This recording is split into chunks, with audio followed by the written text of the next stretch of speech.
Welcome friends, welcome to India சமையல். இன்றைக்கி வீடியோவில் எலும்பை வலிமையாக்கக்கூடிய இரும்பு சத்து அதிகமாக இருக்கக்கூடிய எள்ளு உருண்டை எப்படி பண்ணலான்னு சொல்லி பார்க்கலாம். நம்ம சேனலை ஃபஸ்ட் டைம் பார்க்குறாருந்தா சப்ஸ்கிரைப் பண்ணி வச்சுக்கோங்க.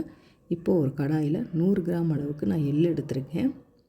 எள்ளை நல்லா வாசனை வர அளவுக்கு நல்லா வறுத்துக்கோங்க. எள்ளில் பார்த்தீங்கன்னா இரும்பு சத்து அதிகமாக இருக்குது. இந்த மாதிரி டப்பு டப்புன்னு வெடிக்கணும்.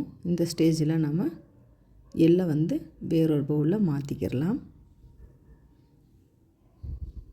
கொஞ்ச நேரம் ஆறட்டும். இப்போ அதே கடாயில் 1/4 கப் அளவுக்கு அவுள் எடுத்துக்கோங்க. நீங்கள் எந்த அவுள் வேணும்னாலும் எடுத்துக்கிடலாம்.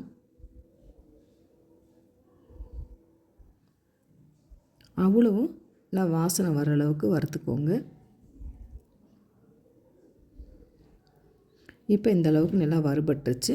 இதையும் எள்ளோடையே நம்ம சேர்த்துக்கிடலாம். இப்போ அதே கடாயில் 1/4 கப் அளவுக்கு பொட்டுக்கடலை சேர்த்துக்கோங்க.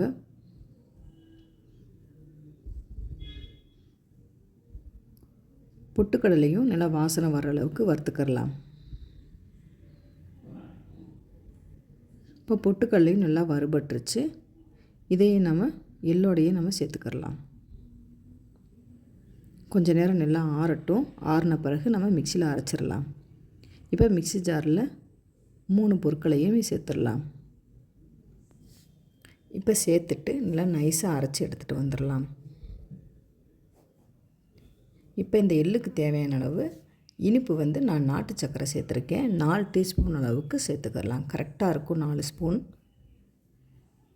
இப்போ சேர்த்துட்டு நல்லா கலந்து விட்டுக்கோங்க. இப்போ இந்த அளவுக்கு நல்லா நைஸாக அரைச்சிட்டேன். இப்போ வேறொரு பவுலில் மாற்றிக்கிடலாம். இப்போ பார்த்தீங்கனாலே தெரியும், நல்லா கையில் வச்சு நல்லா உருண்டை பிடிக்க நல்லாவே வரும். உங்களுக்கு நெய் வேணும்னா கொஞ்சமாக நெய் சேர்த்துக்கோங்க. குட்டி குட்டி உருண்டையாகவும் நம்ம செஞ்சு எடுத்து வச்சிடலாம். சூப்பராக உருண்டை பிடிக்க வருது பாருங்கள். டெய்லி ஒரு உருண்டை சாப்பிட்டாலே போதும், ரொம்ப ஹெல்த்தியாக இருக்கும்.